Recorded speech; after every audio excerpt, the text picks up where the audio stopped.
ఈ ప్రభుత్వం అధికారంలోకి వచ్చిన వెంటనే ఓర్వకల్లును ఇండస్ట్రియల్ హబ్గా చేయడం, అంతేకాకుండా మహబూబ్ నగర్ నుంచి డోన్ వరకు 2 లైన్లు పిఎం గారు ఓపెనింగ్ చేయడం జరిగింది.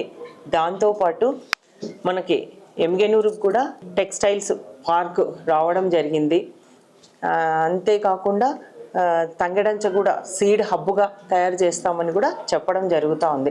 ఎన్నికల హామీలో కూడా తప్పకుండా కర్నూలుకు హైకోర్టు బెంచ్ ఇస్తామని చెప్పిన తర్వాత అట్లే లోకేష్ బాబు గారు కూడా యువగలం పాదయాత్రలో కూటమి ప్రభుత్వం అధికారంలోకి వస్తే ఖచ్చితంగా కర్నూలులో హైకోర్టు బెంచ్ ఏర్పాటు చేస్తాం అని చెప్పడం జరిగింది. దానిలో భాగంగానే ఈ ప్రభుత్వం అధికారంలోకి వచ్చిన వెంటనే క్యాబినెట్ ఆమోదం పొందడం, దాంతోపాటు అసెంబ్లీలో కూడా తీర్మానం చేయడం.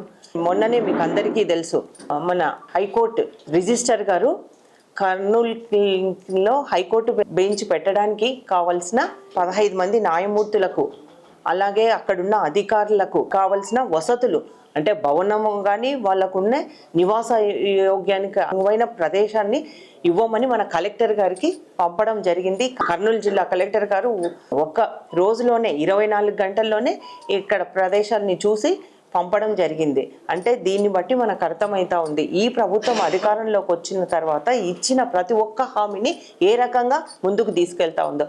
గతంలో చూసాం, గత ప్రభుత్వంలో 3 రాజధానులని మన రాష్ట్రాన్ని 3 ముక్కలు చేసినాయి.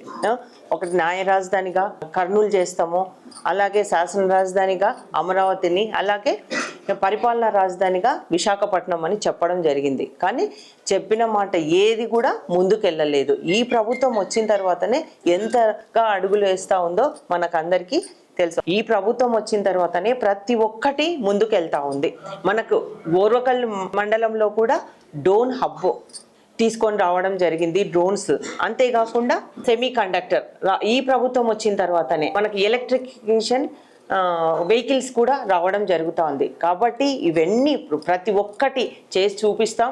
తొందరలోనే ఏవైతే ఎన్నికల్లో హామీ ఇచ్చామో అవి కూడా ప్రతి ఒక్కటి ముందుకెళ్తాం. ఇప్పుడున్న నాయకులు అంటా ఉన్నారు సూపర్ 6 పథకాలను అమలు చేయండి అని. తప్పకుండా ఇప్పుడు ఏవైతే పెన్షన్ పెంచుతామని చెప్పామో ఆల్రెడీ పెంచడం జరిగింది. అంతేకాకుండా మహిళలకి దీపం పథకం కింద కూడా సంవత్సరానికి 3 గ్యాస్ సిలిండర్లు ఇచ్చే పథకాన్ని కూడా ముందుకు తీసుకెళ్తున్నాం. అన్నా క్యాంటీన్లను తిరిగి ఓపెన్ చేసాం. త్వరలోనే తల్లికి వందనం కార్యక్రమాన్ని కూడా ఇవ్వడం జరుగుతుంది. కాబట్టి ఇచ్చిన హామీని ప్రతి ఒక్కటి నెరవేర్చే దిశగానే ఈ ప్రభుత్వం అడుగులు వేస్తూ ఉంది. మనకందరికీ తెలుసు, నారా చంద్రబాబు నాయుడు గారు కానీ అలాగే నారా లోకేష్ గారు కానీ మన ఏవైతే హామీలు ఇచ్చారో వాటన్నిటిని నెరవేర్చే దిశగానే ఈ ప్రభుత్వం ముందుకెళ్తుంది. అంతేకాకుండా ముఖ్యంగా మనం ఈ ప్రభుత్వం రాకముందు 25 లక్షల ఉద్యోగాలు అధికారంలోకి వస్తేనే ఇస్తామని చెప్పడం జరిగింది. మాట మేరకే పరిశ్రమలు తీసుకొని వచ్చి ఎక్కడున్న ఆ పరిశ్రమలన్నింటినీ మన రాష్ట్రానికి రండి, పెట్టుబడులు పెట్టండి, ఇక్కడ చదువుకున్న యువతీ యువకులకు ఉద్యోగ ఉపాధి అవకాశాలు కల్పిస్తామని చెప్పి వాళ్ళందరినీ అడగడం జరుగుతుంది. పెద్ద ఎత్తున మన రాష్ట్రానికి పరిశ్రమలు పెట్టడానికి కూడా పెట్టుబడిదారులు వస్తూ ఉన్నారు.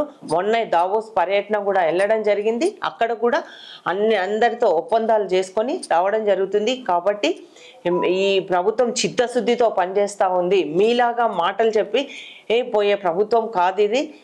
మనకి అహర్నిశలు రాష్ట్ర అభివృద్ధి కోసం, రాష్ట్ర భవిష్యత్తు కోసం, పిల్లల భవిష్యత్తును దృష్టిలో పెట్టుకునే ఈ ప్రభుత్వం పనిచేస్తుందని కూడా ఈ సందర్భంగా తెలియజేస్తున్నా. కాబట్టి ముఖ్యంగా మనకి ఈ కర్నూలుకి హైకోర్టు బెంచ్ రావడం చాలా హర్షించదగ్గ విషయము, సంతోషించదగ్గ విషయము.